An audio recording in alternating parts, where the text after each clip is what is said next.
My name is Kylie Lefkowitz. I'm a senior in high school. My name is Deshaun Jaweed Morris. My name is Ndada Vaz. I'm 34. I'm Dominican.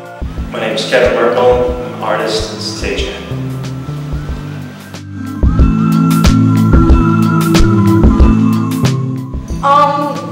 I have been stereotyped myself very often, more often than not. I mean, I get, hippie, vegetarian, this, that, all the time, tree hugger.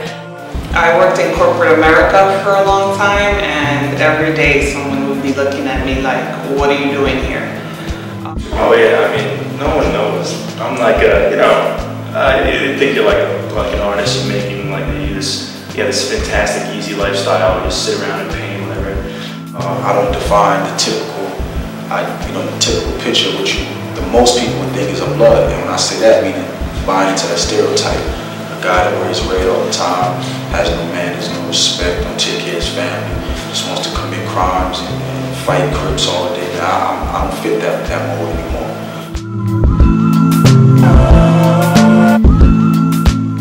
You look at someone's appearance and you're gonna automatically have misconstrued views of them no matter what, because you can look at somebody with dreadlocks, for example, and most people will be like, oh, Bob Marley, blah, blah, blah, blah, blah, like, you must smoke lots of pot.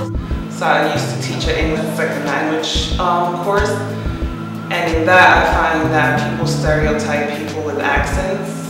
So they would just assume that they were dumb, or they, worked in a factory, or was a cleaning lady, when these were people who were intelligent, were doctors and lawyers in their country. It's like being like an artist. It's not very romantic. It's not very like this great, easy life. It's really it's almost like a selfish act. You're really sacrificing a lot of your life to pursue something inside yourself.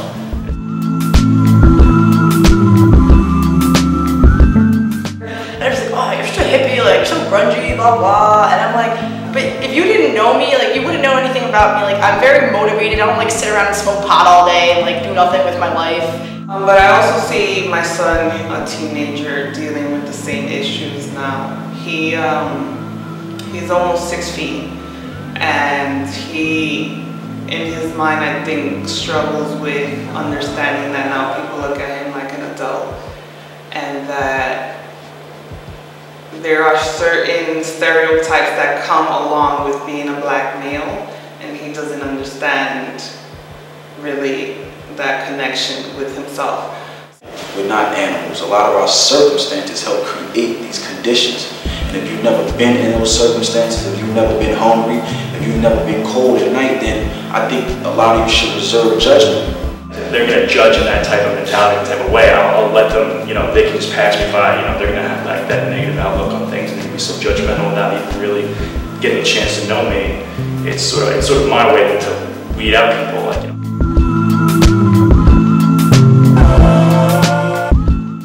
So my outlook is that I don't ever try to judge people by their appearance, because that's not who they are, and that's not what they have to offer you. I want to come in and I want to be seen with fresh eyes and see who is this person, what does she do, what is she really about. Don't assume that I listen to hip hop, don't assume that, I don't know, that I grew up in the ghetto. Stereotypes are going to always exist. You can't get away from it, because no matter how much good I do on the street, all it takes is one knucklehead blood to go out here and kill an innocent person, and I'm put back in that category, under the ban of blood. You dig what I'm saying? So I mean, to a degree, you can never get away from stereotypes. To a degree, you're never going to be able to separate yourself to it. All you can do is really be accountable for what you do.